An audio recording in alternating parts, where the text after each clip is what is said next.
Again, my name's Gabe Zoll. A friend of mine sent me this email, and I wanted to share it. I think it's brilliant, which is what he had posted.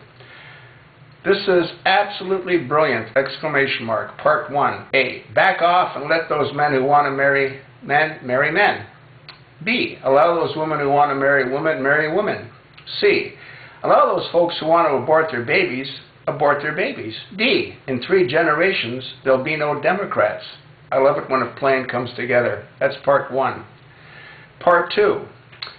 The 10 poorest cities in America, and how did it happen? City, state, percentage of people below the poverty level. Detroit, Michigan is number 1 at 32.5%.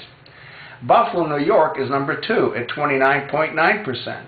Cincinnati, Ohio is number 3 at 27.8%. Cleveland, Ohio is number 4, and that's at 27%. Miami, Florida at 26.9%. Number 5. St. Louis, Missouri at 26.8% is number 6. El Paso, Texas, 26.4%, number 7. Number 8 is Milwaukee, and that's at 26.2. Number 9 is Philadelphia at 21.1. Newark, New Jersey comes in at a whopping 24.2%. Now, what do the top 10 cities over 250,000 population with the highest poverty rate all have in common? Guess what? Detroit, Michigan is first on the poverty rate list. They haven't elected a Republican mayor since 1961. Buffalo, New York is second. They haven't elected one since 1954. What's that tell you? Cincinnati, Ohio is third. And they haven't had a Republican since 1984. Cleveland, Ohio is fourth. They haven't had a Republican since 1989. Miami, Florida, well, they've never had a Republican mayor, period. How about St. Louis, Missouri? Well, they're number 6. They haven't had a Republican mayor since 1949.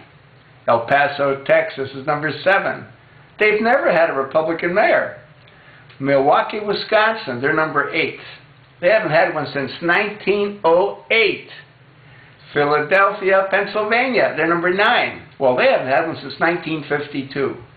Newark, New Jersey is number 10. They haven't had one since 1907.